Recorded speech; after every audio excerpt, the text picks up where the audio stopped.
আসসালামু আলাইকুম।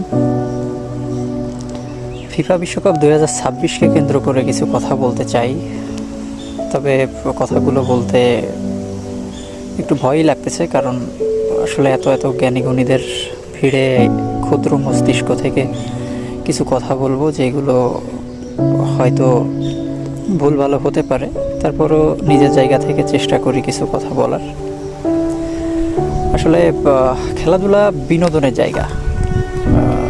এখানে যদি কেউ কোনো পোস্ট বা কোনো কিছু করে থাকে সেটা বিনোদনের উদ্দেশ্যে হওয়া উচিত।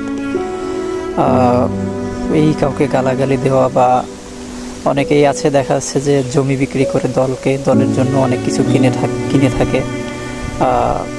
এরপর এমনও হচ্ছে যে কেউ ঋণ নিয়ে দলের পতাকা বানাচ্ছে বা এর পতাকার রং যে রকম সেটা অনুযায়ী অনেকে ঘর বাড়ি তৈরি করতেছে বা পতাকা বানাচ্ছে অনেক বড় বড়। তো এটা আসলে করে কী লাভ জানি না। আমার মনে হয় যে জাস্ট খেলাটা দেখা উচিত বা কোনো দলকে সাপোর্ট করা উচিত শুধুমাত্র বিনোদনের জন্য। এর বাইরে এত সিরিয়াস হয়ে কোনো কিছু না করাই ভালো আমার মনে হয়। যেটা আর কেউ আছে যে একটা দলকে সাপোর্ট করে এত মারাত্মকভাবে সিরিয়াসভাবে যে কোনো মানুষকে নিয়ে এরা মন্তব্য করতে দ্বিধাবোধ করে না, এত সিরিয়াসভাবে তারা একটা দল সাপোর্ট করে।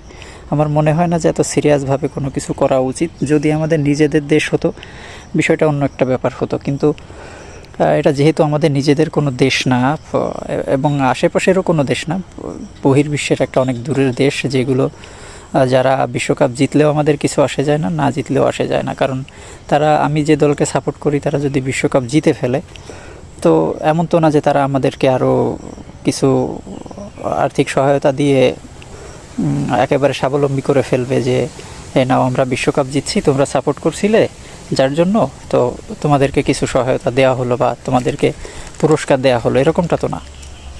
তাই আমার মনে হয় যে খেলাধুলা দেখা উচিত বিনোদনের জন্য, এবং যদি কোনো কিছু করা হয় সেটাও বিনোদনের জন্য। আশা করছি কথাগুলো একটু পজিটিভভাবে নেবেন, কারণ আবার অনেকে তো জ্ঞানী গুণী লোক আছে যারা এটাকেও বিকৃতভাবে উপস্থাপন করতে পারে। যাক, আমি আমার জায়গা থেকে বলার চেষ্টা করছি, বাকিটা সবার যেভাবে ইচ্ছা নেবেন, সমস্যা নাই।